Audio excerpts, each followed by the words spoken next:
Good evening, everyone, and thanks for joining us tonight. I'm Lindsey Mills. Doppler time meteorologist Ross Caruso is here. And Ross, did we see some well-deserved sunshine today? 3 hours ago, we learned that former President Jimmy Carter is now in home hospice care. This is a live look at the vigil happening right now on the Oval tonight in honor of the lives lost and the people hurt in that mass shooting at MSU last week. Thank you for joining us tonight at 6:30. I'm Lindsey Mills.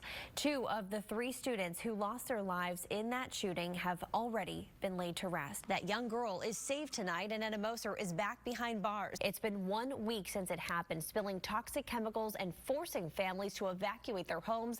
Now that they're allowed to return, there are concerns about the air and water quality they're now living with. Left in the cold and the dark just after 4 a.m., he was found by a traveler heading out of town who immediately called 911. Andrew and Yolanda, good evening. Less than 1 month into the new year, there are 12 homicide investigations underway. Police say 2 of those involve guns in the hands of teens. A stabbing inside a Powell nursing home. Neighbors in this quiet community see the suspect taken down right here, what we know tonight. Yes, that fire did rekindle just a bit. Take a look over my shoulder here. You can see the smoke coming from where that hot spot and the flames really picked up this afternoon. The wind not helping. I'm standing behind the Buxton Inn, and that's where this fire broke out inside a kitchen. It's still actually a pretty busy scene tonight, even though those flames are long put out. People in the neighborhood are stopping by, taking pictures, seeing the damage for themselves.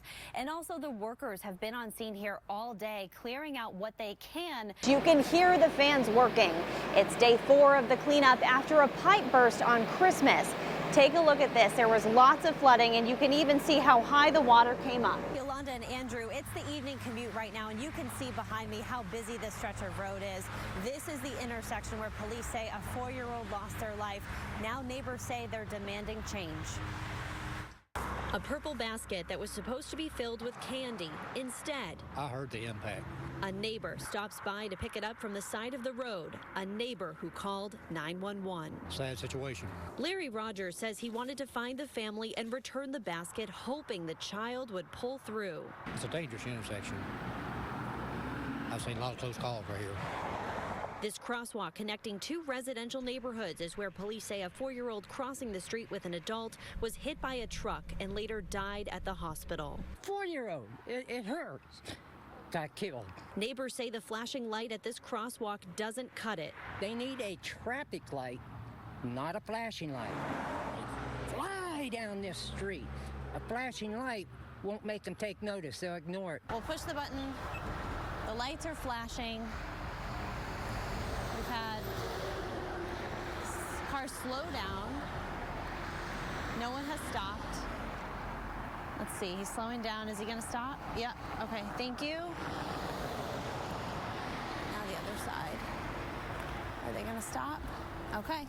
Thank you. It's law in Ohio for drivers to slow or stop for a pedestrian in a crosswalk. Neighbors say they have been concerned for a long time about drivers not stopping. An actual traffic light would be the only solution. What are we going to do about it? The people in the neighborhood, we can voice our opinions like I'm doing now. But I don't have the power. The neighborhood don't have the power to actually get out here and do something.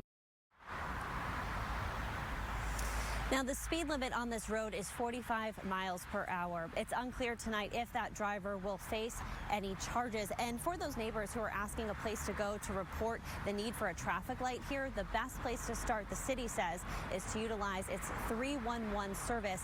We have the link to that at 10tv.com. Live in Northeast Columbus, Lindsey Mills, 10TV News. As a tree ages, it becomes taller, its trunk thicker, its branches longer, even its texture evolves. That growth takes time, and time moves fast. You may not notice how much something or someone has grown until something makes you stop in your tracks. These tire tracks Evidence of a moment that a father and son will never forget. My wife said, "What is that over in the pond?" Michael Glaze was driving home Saturday night with his wife and son when something caused him to quickly put the car in park.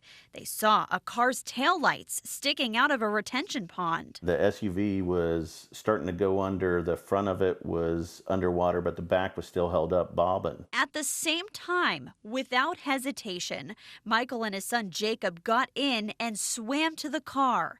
They found a woman trapped in the driver's seat. Once it started sinking a little faster. They couldn't open any of the doors, but her window was halfway down. I was able to get one arm on the car and get my other underneath her and lift her up into the air pocket. And then Jacob got his in and got her neck and pulled her back because she'd already sucked in water once, but he got her face out of the water. In that cold water, they held on until police and firefighters arrived.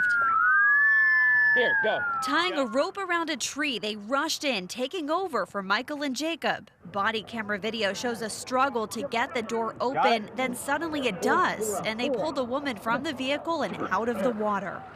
Michael and Jacob watched, then warmed up inside an ambulance. I didn't register that my son was beside me. Michael realized in that moment he and his 16-year-old son had saved a life together. As a parent, you go through and you watch your kids and they grow up in front of you and you miss things. You're like, well, when did they start high school? You know, they're in high school. When did they get so mature? When did they start having to shave every day? You know, and you miss that and you don't know when it happened. You don't know what timeline that it happened or anything. I know with him, the moment I can say that he went from where I see him as a boy to a man, I was right beside him.